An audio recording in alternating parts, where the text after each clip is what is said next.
Yemen में भारतीय nurse को सजाए मौत। क्या अब भी बच सकती है निमिषा की जान? सुप्रीम कोर्ट में क्या बोली मोदी सरकार?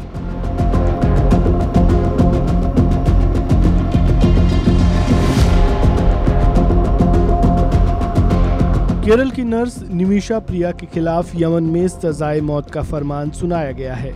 निमिषा प्रिया पर एक यमनी नागरिक की हत्या का आरोप है और उन्हें 16 जुलाई को फांसी होने वाली है।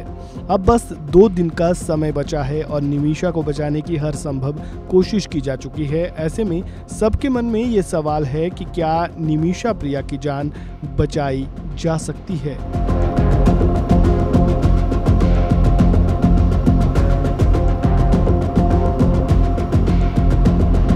निमिषा को फांसी की सजा से बचाने के लिए भारत में उनका परिवार हर मुमकिन कोशिश कर रहा है और आज सुप्रीम कोर्ट में निमिषा प्रिया मामले की सुनवाई भी हुई, जिसमें केंद्र सरकार ने कह दिया कि निमिषा प्रिया को बचाने के लिए हर संभव कोशिश की जा चुकी है, लेकिन अब तक कोई सफलता नहीं मिल पाई है। ऐसे में निमिषा के खिलाफ लगे गंभीर आरोपों के बाद उनकी मौत की सजा को टालना बेहद मुश्किल लग रहा है। पीटीआई की खबर के मुताबिक निमिषा प्रिया पर जो आरोप है वो बेहद गंभीर है और उन्हें फांसी से बचाना मुमकिन नहीं लग रहा है। निमिषा प्रिया की फांसी को लेकर उनके परिवार, अलग अलग राजनीतिक दलों और कई संगठनों ने भारत सरकार से अपील की है कि वो कूटनीतिक प्रयासों के जरिए उन्हें बचाने की कोशिश करें। इस पर भारत सरकार ने साफ कहा है कि उन्होंने हर संभव कोशिश कर दी है, लेकिन यमन निमिषा की मौत की सजा को टालने पर सहमत नहीं हो रहा है। अब सवाल ये है कि निमिषा प्रिया पर आखिर ऐसे कौन से गंभीर आरोप लगे हैं जो उनका बचना नामुमकिन सा नजर आ रहा है। यमन की अदालत के मुताबिक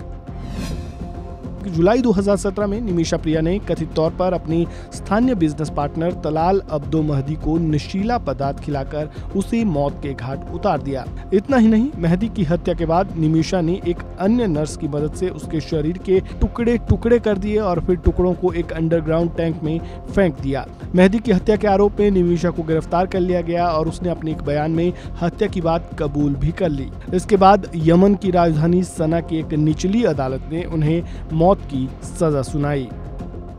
मौत की सजा सुनाए जाने के बाद निमिषा के परिवार ने निचली अदालत के फैसले को यमन की सुप्रीम कोर्ट में चुनौती दी, लेकिन उनकी अपील को खारिज कर दिया गया और निमिषा की सजा को बरकरार रखा गया। मीडिया रिपोर्ट्स की माने तो निमिषा ने यमन के राष्ट्रपति से दया की अपील भी की, लेकिन उन्होंने क्षमादान देने से इनकार कर दिया। निमिषा को बचाने की हर संभव कोशिश की जा चुकी है। मृतक तलाल अब्दो महदी के परिवार को ब्लड मनी यानी मौत के बदले में पैसा देने की बात भी हुई, लेकिन महदी के परिवार समझौता करने को तैयार नहीं। यमन का कानून कहता है कि मृतक के परिवार को आर्थिक मुआवजा देकर फांसी को रोका जा सकता है, लेकिन ये सिर्फ तभी संभव है जब महदी का परिवार इसके लिए राजी हो। आपको बता दें कि निमिषा को यमन छोड़ने की कोशिश करते समय गिरफ्तार किया गया था। 2018 में उसे हत्या का दोषी करार दिया गया। 2020 में मौत की सजा सुनाई गई। नवंबर 2023 में यमन की सर्वोच्च न्यायिक परिषद ने इस फैसले को बरकरार रखा। अब 16 जुलाई 2025 को उसे फांसी दी जानी है।